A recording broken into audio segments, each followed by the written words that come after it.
पुरी के माटी माँ ऐसे एक जोत परट होई। सत्य के रथ चढ़ सवार होके अधियार मन उजियारी बोई।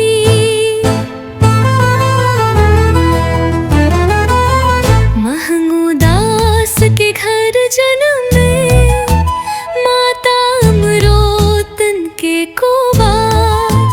ऐसन संत जदा मन आवे जन्म लैली ले नहीं हो रहा। गिरुदपुरी के माटी में ऐसे एक जोत पर्वत होई। सत्य के रथ जल समान होके अधियार मम उजियारी बोई।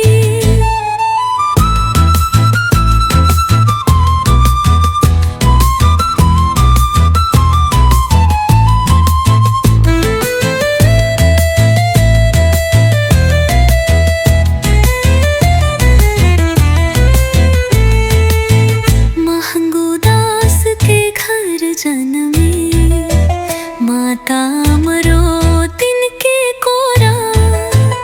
ऐसन संत जग मन मोले जन्म ले नहीं हो रहा। महंगू दास के घर जनमी माता अमरोतिन के कोरा। ऐसन संत जग मनोरा जन्म ले नहीं हो रहा। जंगल घूमे गुरु सत्य के रास्ता समझारी। खुर बधावला दूर करत समता के जोत जगारी। रौर कर कहाने माता अमरोतिन के कोरा। ऐसन संत जग मनोवरा जन्म ले नहीं हो रहा।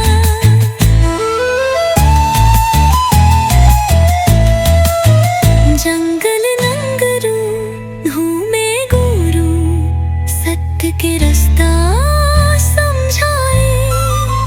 भेद भावला दूर करत समता के ज्योति जगाए। ना एक माने न दूजे माने सब लोग बरोबर जाने। मन खे एक समानो गुरु बाबा ये बतलाए। मन खे मन तपसी करेर बर कठिन साखना केर।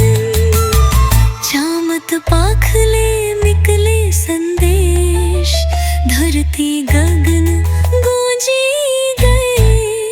चरण दास भास्कर गाए गोपत पलक बाग कदारू। ऐसे गुरु के जीवन कथाला तो वो धुर गबरू म भी